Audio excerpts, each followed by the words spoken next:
Seguimos, então agora eu vou passar a palavra para a professora Henriette para a sua apresentação. Boa tarde a todos os presentes, alunos, professora Luísio, as autoridades presentes, colegas da psicologia que estão aqui também, Ricardo, velho companheiro de grandes embates já. É com muito prazer que eu aceitei esse convite. E eu vou dizer para vocês qual foi o sentido. Foi exatamente tudo que eu pude viver durante os últimos 2 anos e meio que me chamaram a atenção, principalmente para os alunos, mas também para todos nós. Foi muito difícil e continua. Mas sempre, eu vou contar a história rapidinho, eu estou como professora da USP desde 1970.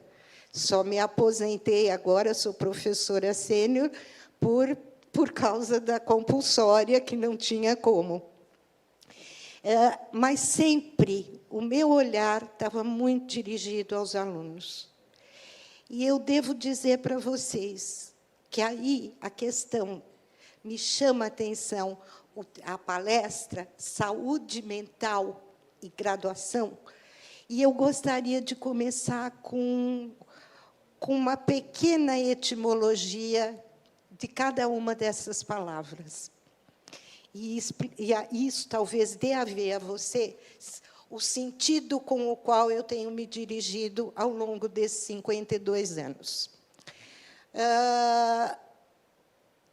Saúde, se a gente parar para pensar, eu posso me reportar aos gregos, pela Igeia, e pensar que saúde, de fato, diz respeito ao bom funcionamento do corpo, da mente, etc. Mas eu resgatei um sentido de saúde outro.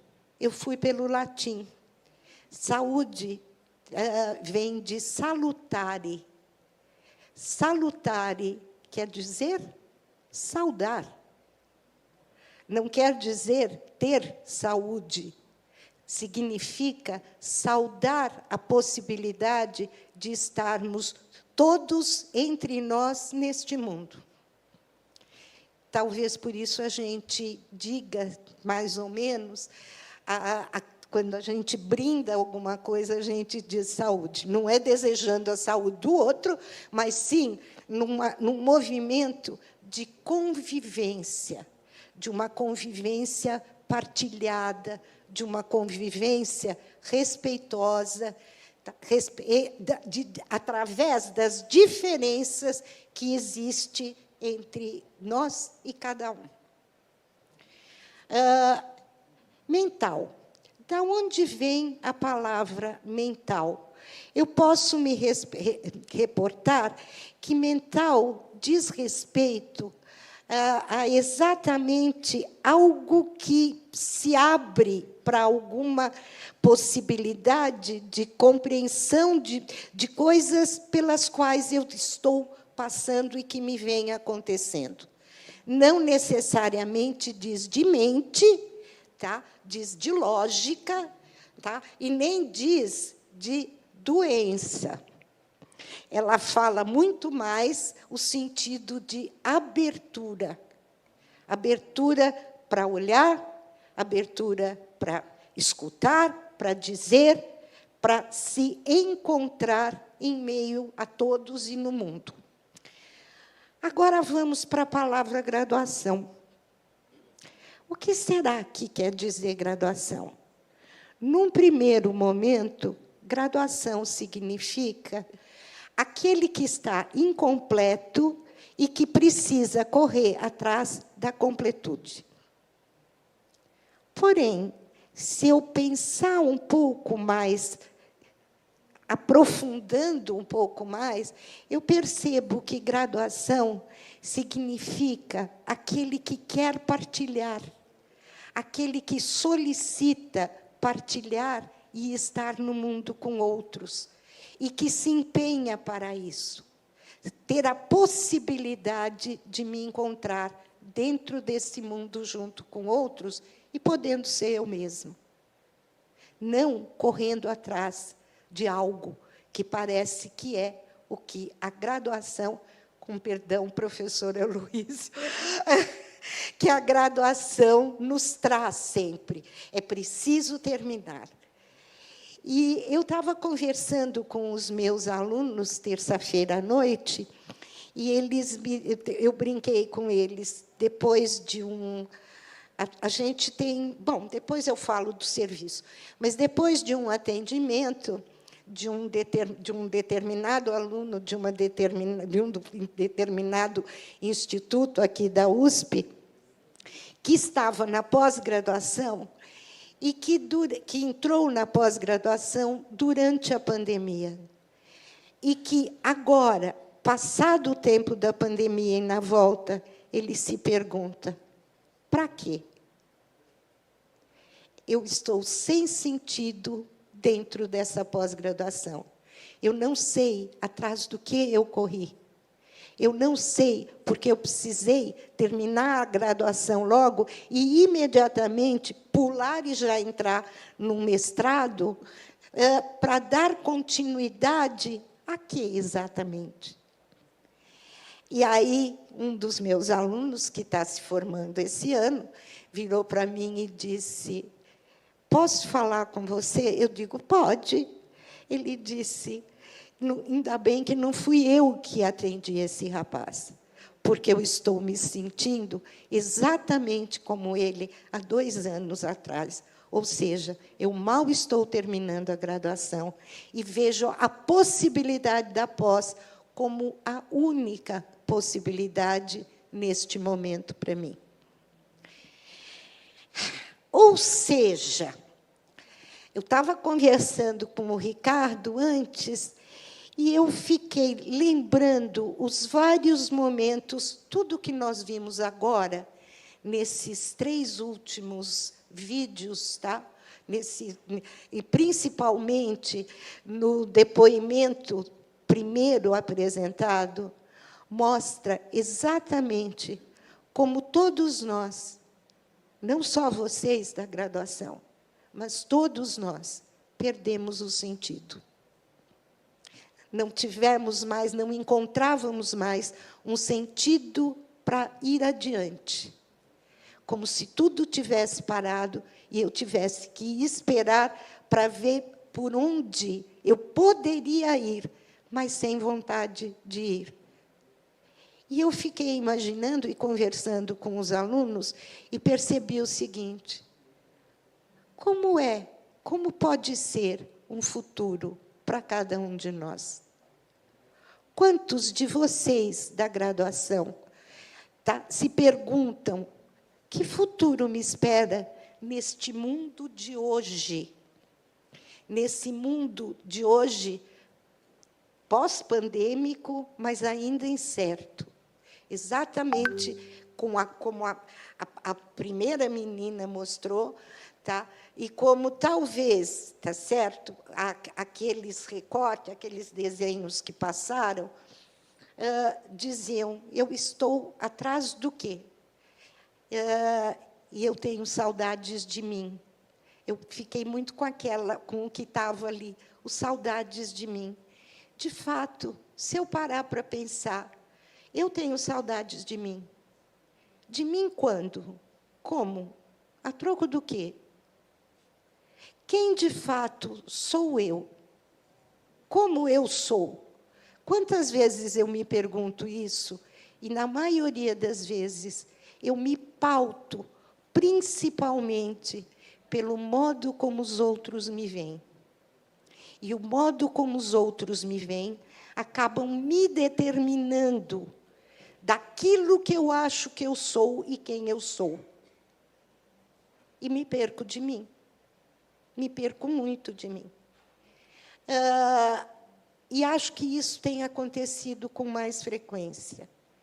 Então, recuperando as etimologias que eu trouxe, na realidade, falar de saúde mental e graduação é falar do nosso modo de viver e de encontrar uma possibilidade de escuta.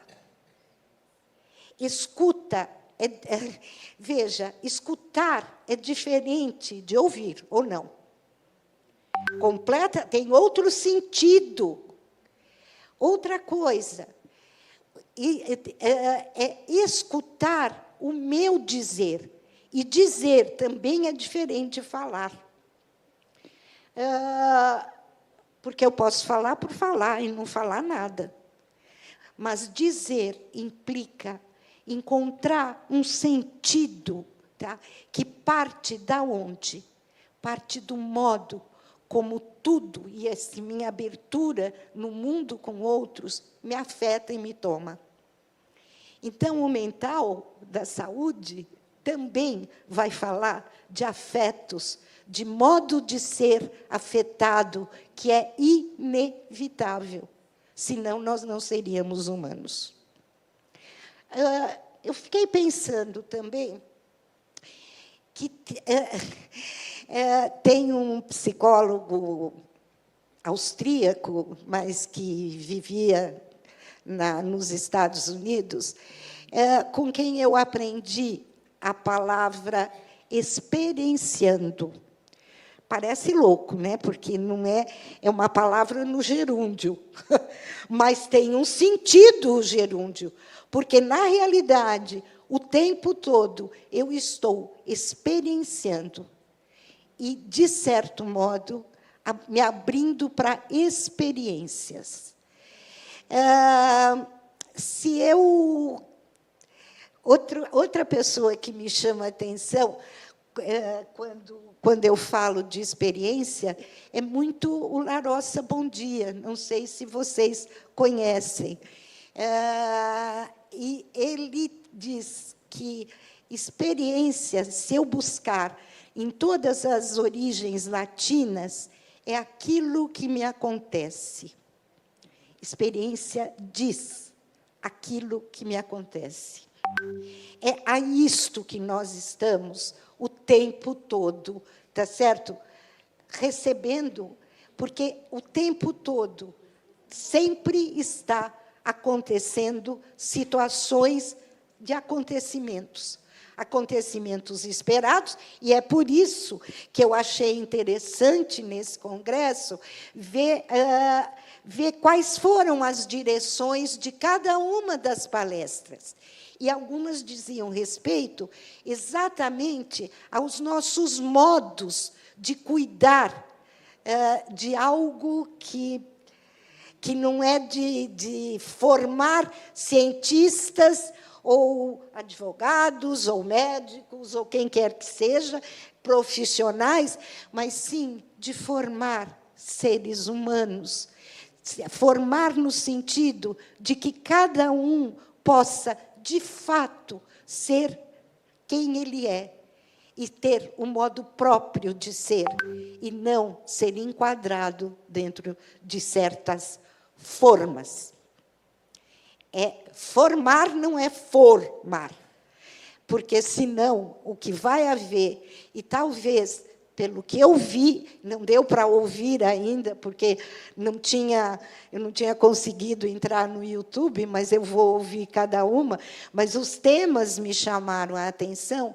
Não é seguir o modelo da educação que diz como ensinar, mas, sim, formar diz respeito a abrir possibilidades para que cada um, dentro da sua escolha por um trabalho ou por um encaminhamento profissional, seja quem ele é e como é. Foi-se o tempo, tá? E eu recordo aqui o meu doutorado, em que, de fato, eu vivi o limite da minha própria liberdade, porque limite não é absolutamente impedimento, limite é ser livre. E eu vivi o limite, tá, de poder dizer como eu acreditava que podia comunicar para os outros, como eu era professora. E isso me chamou muito a atenção, tá, de poder viver essa liberdade, e me encaminhou, daí para frente, em todo o meu trabalho. E, na pandemia, eu vivi isso muito com um grupo de colegas muito forte, da gente estar muito ligado no que estava acontecendo e ter criado, tá, uma forma de atendimento que se enquadrava dentro das possibilidades da situação pandêmica, que eram atendimentos online. Atendimentos online voltados para a comunidade USP. Para alunos, servidores, professores. Vocês podem ficar bravos comigo, mas a maioria sempre foram servidores e alunos. Nós, professores, às vezes, ainda estamos um pouco confundidos como podemos ser nós mesmos, já que estamos numa comunidade que, às vezes, valoriza outras formas de ser, que não é exatamente a liberdade que eu gostaria para mim. Enfim, funcionou esse trabalho como projeto de atendimento online, projeto de atendimento psicológico online. E foi muito interessante que esta composição deu PAPO, projeto de atendimento psicológico online, PAPO, o que significava, de fato, tá, uma conversação possível por alguém que estava atravessando uma situação muito difícil, como a menina disse, tá, que parecia que no online a gente se dedicou para não perder sentido, e trabalhou, quando, na realidade, nós estávamos muito solitários. E o papo se permitiu ser uma solidão solidária, onde eu conversava, ou seja, eu dizia de mim para alguém que me escutava, de fato, e que, apesar de estar vivendo as mesmas questões, porque eram também alunos da graduação que faziam os atendimentos, com supervisão dos professores, eles estavam vivendo exatamente a mesma coisa. Eles estavam passando. Então, a situação era, eu vou dizer, mas vou dizer como eu estou me sentindo? Não, mas eu podia compreender como o outro se sente, partindo de como eu estava sendo afetado.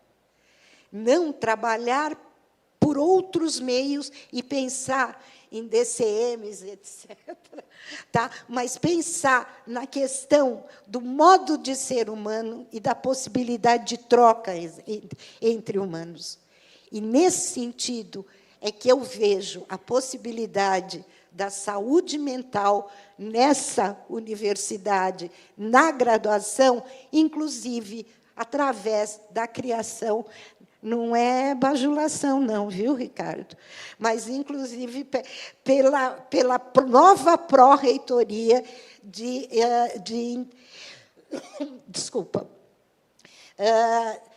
pertencimento, tá, e de inclusão, porque os alunos mudaram muito aqui dentro. E a gente ficou ainda, talvez, com a impressão de que pode tocá-los ao modo como nós fomos criados dentro dessa universidade, antes de nos tornarmos professores, desrespeitando o modo como cada um chega, como cada um pode chegar, e como ele pode se abrir para um diálogo, para uma conversação com um outro, que o escuta na sua narração.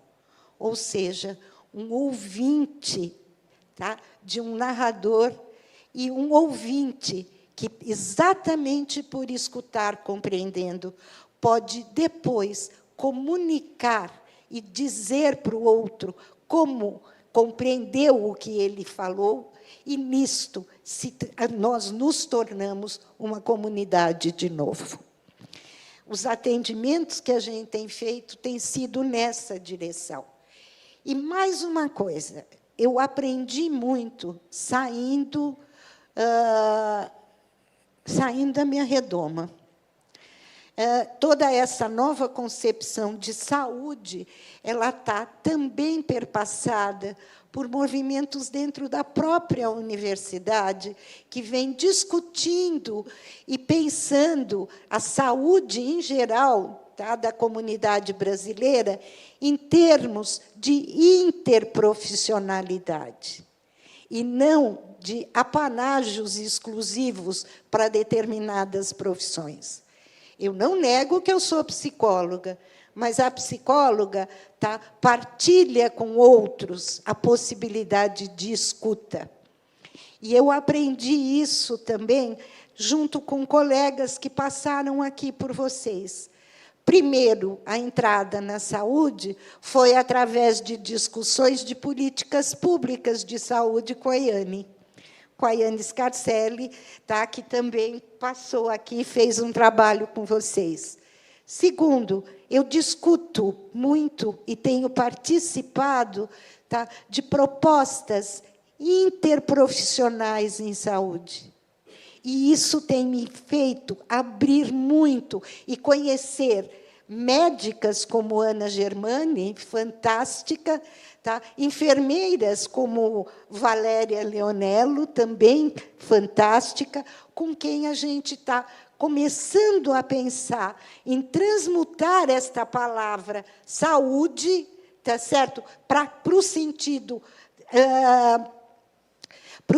etimológico que eu trouxe de saudação. Então, é um grupo de professores que se voltam à saúde e não incluem a saúde. Incluem a saúde, o mental, na saúde, uma vez que é uma saudação, e que está implicado não só com a graduação, mas, principalmente, também em trazer para os graduandos a possibilidade de verem esta perspectiva de um outro lugar, de um lugar mais inclusivo das profissões de saúde. Um lugar mais, eu diria, de confraternização entre os profissionais de saúde, do que pura e simplesmente cada um no seu quadrado. Acho que nem é da época de vocês essa expressão, mas, enfim. Eu acho que a graduação merece todo o respeito. E eu, aposentada agora, me dedico muito mais à graduação do que à pós. A menos que seja uma pós interprofissional. Aí, sim, me faz sentido. Onde educadores, médicos, enfermeiros, advogados, a gente trabalha, a gente tem um serviço junto à Faculdade de Direito, junto aos alunos de Direito, desde o ano 2000, onde a gente está junto com o aluno de Direito e o supervisor dele para pensar, questionar o modo como determinados assistidos, como eles chamam, recorrem ao departamento jurídico, que é um serviço gratuito. A gente já passou pelo HU de um modo completamente diferente, porque existe um modo que a gente criou em termos de um trabalho psicológico, que a gente chama de plantão. Por favor, não tem nada a ver com o plantão de vocês. Esqueça totalmente. Um minuto? Meu Deus. Plantão, se vocês pararem para pensar, é o quê? É uma árvore grande, não é? E o que acontece numa árvore grande? Se eu estou no meio da travessia, como diz Guimarães Rosa, na travessia do sertão, que é o próprio viver de nosso, se eu encontro uma árvore, eu me recosto nela para minimamente encontrar uma possibilidade de um respiro para a continuidade da minha travessia. E não necessariamente eu preciso retornar sempre ao mesmo plantão, porque na travessia eu vou adiante. E é esse o sentido com o que a gente tem trabalhado, de oferta dessa escuta atenta, principalmente pensando em algo que todos nós somos: cuidado. Cuidado como expressão máxima, tá, do nosso modo de existir, que é cuidar do como ser. E também, para cuidar do como ser de alguém ou daqueles que estão ao meu redor, eu preciso também cuidar do meu próprio ser. E é independente de eu ser profissional de saúde, de educação, de direito, seja lá o que for, tá? Independente disso, tá? É esse cuidar de ser que nós, educadores, tá? Precisamos, não quero usar o dever porque fica pesado, precisamos, é outra palavra, tá? Nos inclinar, e isto é uma ação clínica, nos inclinarmos na direção de quem nos solicita, explícita ou implicitamente. Saber ver,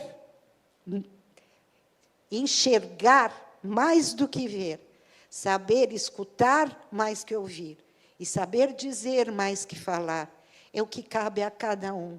Daí a possibilidade também de vocês, entre vocês da graduação, serem também cuidadores uns dos outros, para além de acharem que só os especialistas contam. Desculpa, falei demais. Eu teria muito mais coisa, eu escrevi um texto, juro que eu escrevi, depois eu posso passar esse texto, tá, Lu? E agradeço e parabenizo esta possibilidade de, como sênior, ver uma universidade que quer, de fato, se tornar outra de si mesma. Obrigada.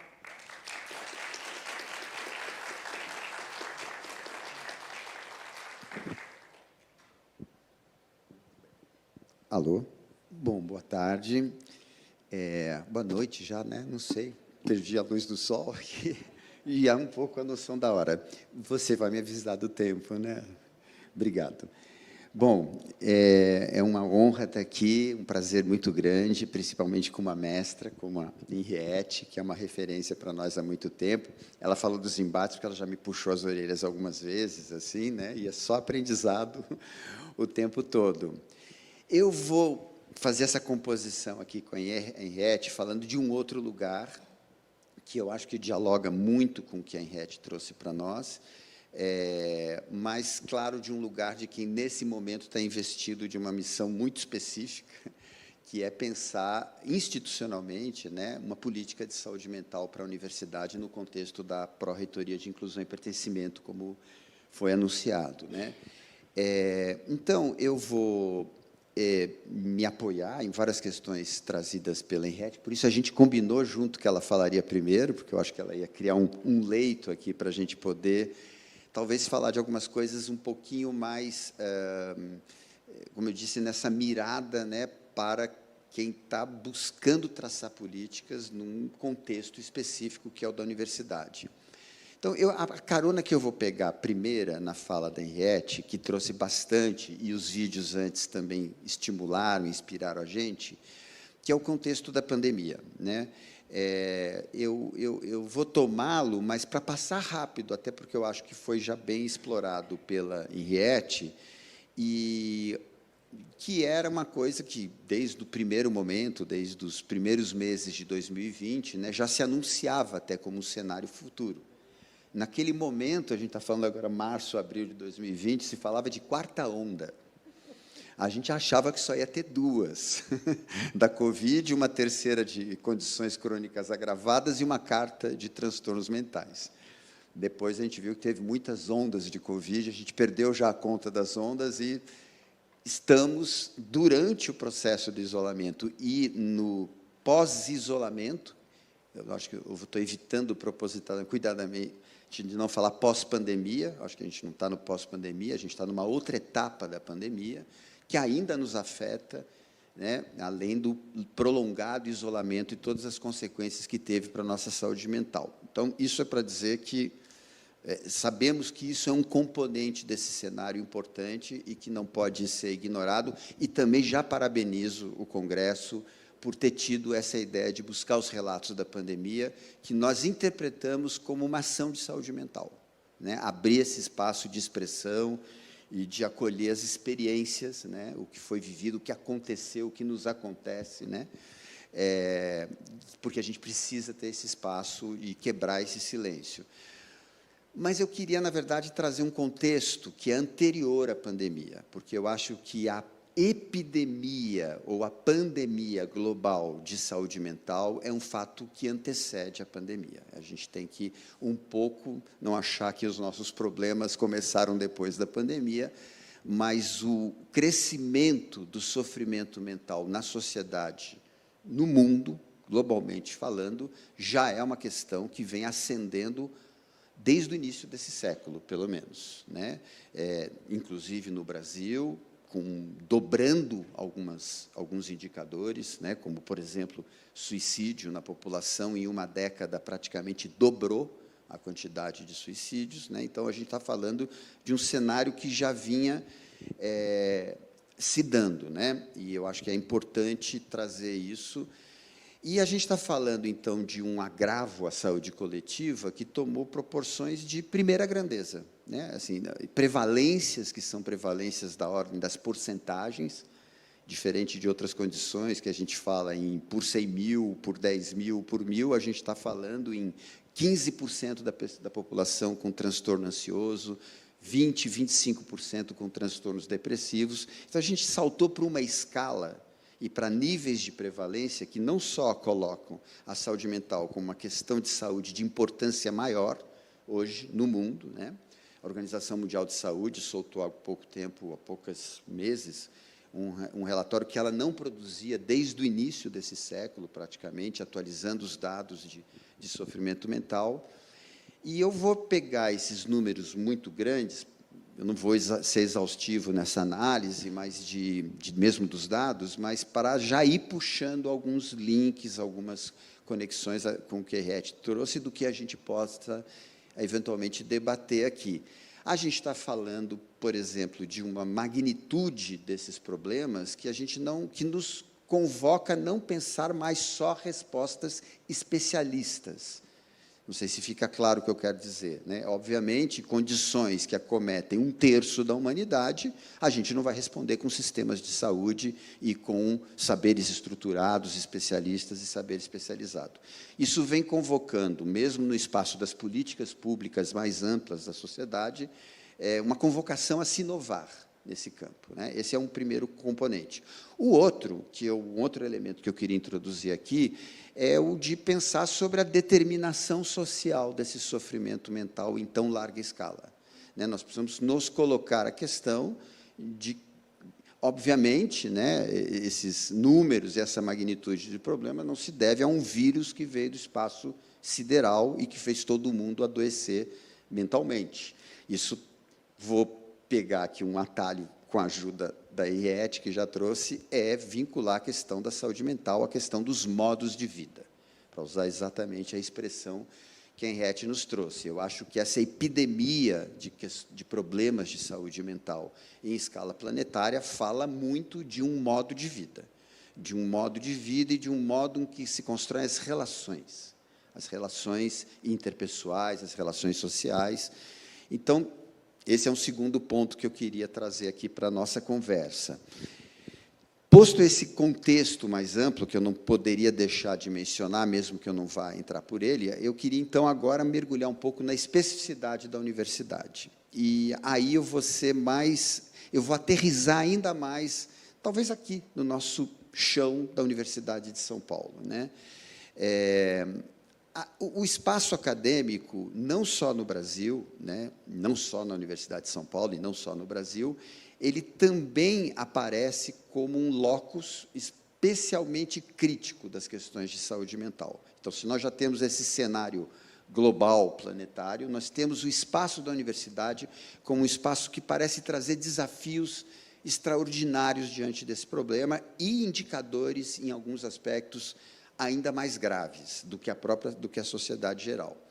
E, no caso da Universidade de São Paulo, especificamente, eu acho que a gente não pode não incluir neste diagrama, nesse tabuleiro que a gente está traçando aqui, eu vou tentar traduzir isso numa frase que eu acredito que vai fazer sentido eu colocar nesses termos, né? Eu vou relacionar isso à mudança que se deu na base demográfica da Universidade de São Paulo. A população da Universidade de São Paulo se transformou nos últimos anos.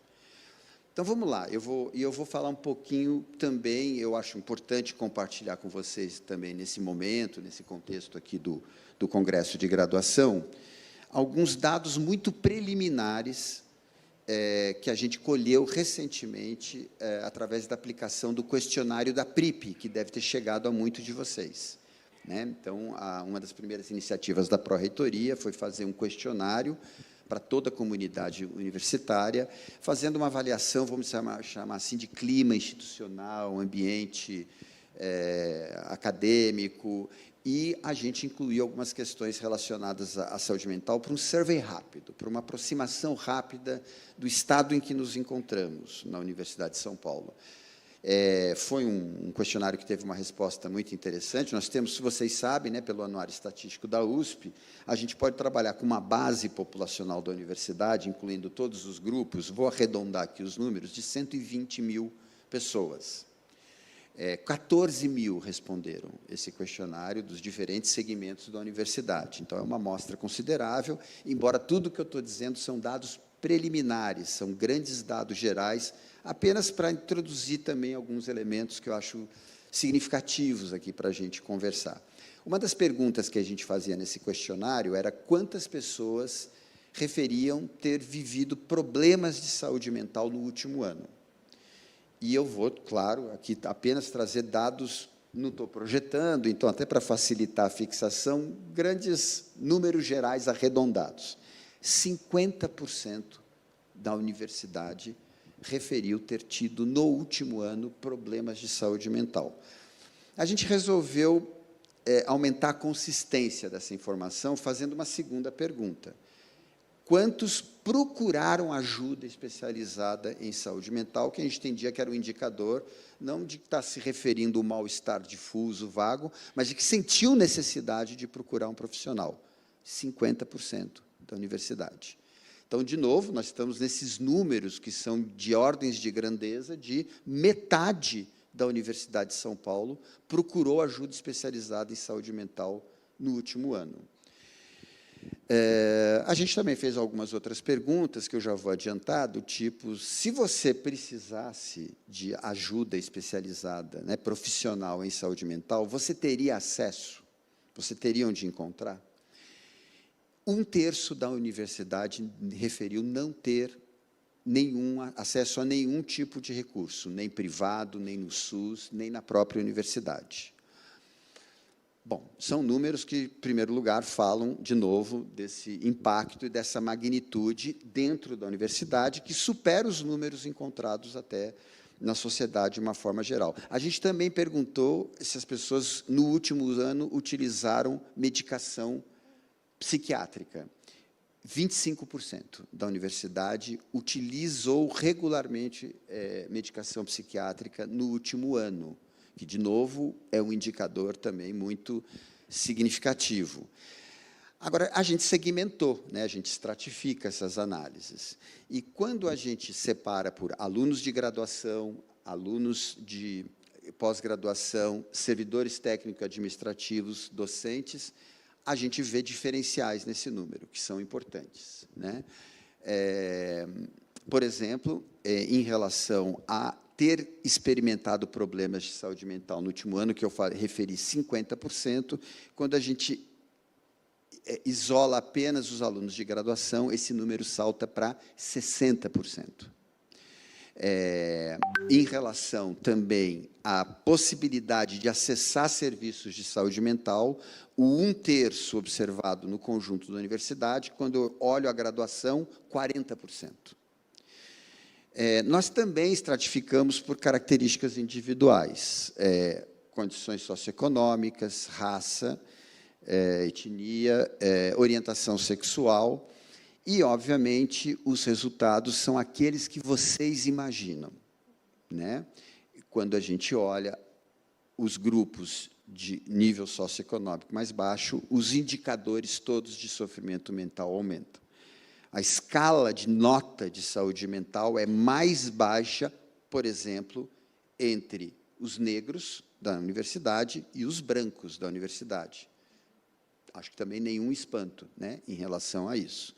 E, por último, eu tenho dito isso porque talvez é um dos dados que mais chamou a atenção, não que nos espanta, mas espantou a gravidade ou a dramaticidade dos baixos indicadores de saúde mental, é a população LGBT, que apresenta os piores indicadores de saúde mental dentro da nossa comunidade. Bom, para que eu estou dando esses dados assim? Porque eu quero, através da inteligência e da imaginação científica de vocês, resumir o que eu estou chamando os componentes extraordinários da determinação social do sofrimento mental na universidade e na Universidade de São Paulo, na universidade pública brasileira, eu ouso generalizar, considerando as transformações que ocorreram nas universidades públicas nesse país na última década com a política de cotas. A política de cotas, então, é o que eu me referi quando eu disse que a USP, tardiamente, né, na rabeira das universidades públicas brasileiras, também avançou nas políticas de cotas e a gente teve transformada a base demográfica da Universidade de São Paulo. Então, talvez agora eu tenha primeiro esclarecido o que eu chamei a mudança na população da universidade. Para o bem e para o mal, eu faço questão também de fazer esse comentário, nem que seja para provocar algum debate, porque, para o bem, porque eu acho que as universidades públicas, no contexto de uma sociedade como a sociedade brasileira, que eu defino como uma sociedade da apartação social, em que há classes socioeconômicas que não se encontram mais, que não frequentam os mesmos espaços, que não se cruzam mais. A universidade pública brasileira é um dos poucos espaços em que a gente encontra a convivência de diferentes grupos sociais que em outros espaços da universidade não se encontram. Por isso, para o bem, porque eu acho que as universidades públicas têm protagonizado uma reengenharia social desse país da maior importância. Acho um dos movimentos de transformação social brasileiro mais importante. Eu queria fazer essa colocação aqui em termos de achar que temos aqui um ótimo problema, mas para o bem e para o mal, no sentido de que também isso criou um desafio enorme dentro da universidade.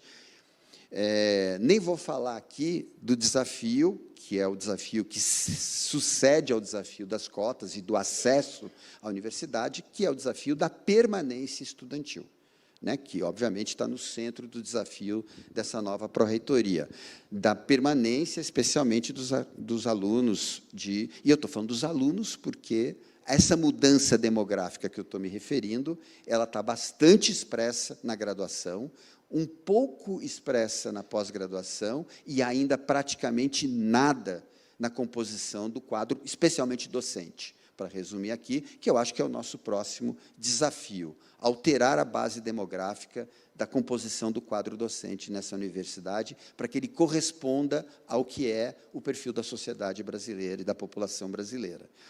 Mas eu digo que é um bom problema, né, por esses motivos que eu estou falando, mas isso tem sido uma causa importante da determinação do sofrimento mental no ambiente acadêmico, né? O fato... Eu vou dar um dado de um colega da Henriette, que é um dos poucos professores negros dessa universidade, que é o professor Alessandro Oliveira, que, recentemente, num seminário no IEA, que eu pude acompanhar a exposição de dados de investigação dele, sobre a questão racial e a pandemia, e que ele trazia um dado que eu achei muito significativo, que, para boa parte dos estudantes negros dessa universidade, o período do isolamento e do confinamento se fez acompanhar de uma melhora da saúde mental. E eles alegavam 2 motivos para a saúde mental deles ter melhorado durante a pandemia. Diminuição do tempo no transporte, porque a maior parte deles pode consumir de 2 a 3 horas por dia se deslocando, indo e vindo da universidade, e por não se expor ao ambiente hostil e racista que é a Universidade de São Paulo, a ponto da pandemia ter representado. Então, eu estou trazendo dados de pesquisa da nossa universidade, dados do questionário, como um caminho que eu julgo um pouco mais curto, em vez de eu ficar eu mesmo fazendo as análises todas, desse cenário, né, que envolve, então, essa questão da determinação social do sofrimento na nossa sociedade contemporânea, que eu acho que fala muito de um modo de vida, nas universidades, enquanto um locus especial nessa sociedade, atravessado por valores muito fortes nesse nosso modo de vida, como o hiperprodutivismo e uma acirrada competição, que eu acho que fala muito também da determinação do sofrimento mental, e do contexto específico das universidades públicas brasileiras e da USP nesse momento, como camadas dessa determinação social, sobre a qual qualquer política que não se restrinja a ficar na ponta, apenas acolhendo as situações mais dramáticas, mais graves de sofrimento mental e transtornos mentais, precisa criar políticas para incidir sobre esses determinantes. E, nesse sentido, eu diria que não é a direção de saúde mental apenas que faz política de saúde mental na universidade, eu diria que todas as áreas, né, eu acabei de mencionar o próprio exemplo aqui do Congresso, mas, no nosso caso mais específico, a PRIP como um todo. Quando a PRIP se preocupa em incidir sobre as relações de gênero, a misoginia, a transfobia, a LGBTfobia, o racismo, a questão do assédio dos direitos humanos, ela está incidindo sobre os determinantes. Mas haveria um último ponto que eu não vou ter tempo de desenvolver, mas eu quero deixar aqui, porque é uma outra ponte que eu lanço para o que a Henriette nos trouxe, que é também intervenções que digam respeito a uma certa transformação cultural dentro da universidade. E que eu vou, de novo, ser sintético, muito mais insinuante aqui, sem desenvolver amplamente.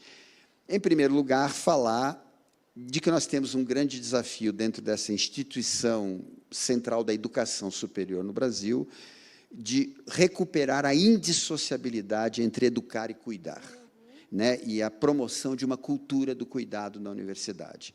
E o outro ponto que eu quero muito mais para sublinhar e lançar pontes para o que a Henriette trouxe aqui é a dimensão da escuta, né, de uma universidade que aposte em dispositivos de escuta, não apenas da escuta especialista, né, mas de uma escuta não especialista, de apostar muito em dispositivos de escuta entre pares, inclusive.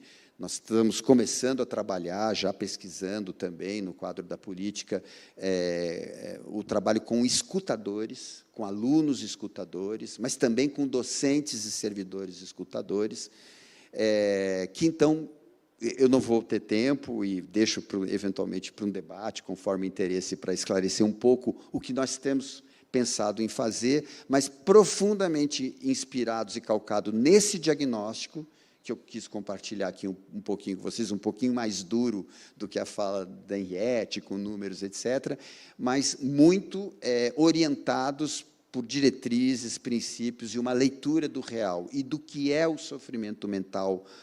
Ou até, eu vou introduzir uma outra categoria que eu acho importante no nosso debate, porque também tem nos orientado. Não é uma política de saúde mental, não apenas orientado para o adoecimento mental, não apenas para o sofrimento psíquico, mas para o sofrimento sociopolítico. E o entendimento de que saúde mental, para além de uma condição de saúde estrito sensu, ela coloca para nós uma perspectiva e um horizonte de emancipação política. portanto, é uma missão e uma tarefa eminentemente política, e esse é o sentido que eu quero dar à ideia dessas intervenções no campo da cultura, da transformação das relações, do pôr em discussão e análise dentro da universidade os modos de vida que temos produzido e em que medida a saúde mental é um indicador da qualidade e do desempenho acadêmico de uma universidade. Acho que ficamos por aqui. Espero ter passado um recadinho mínimo e que isso fomente algum debate entre nós. Muito obrigado.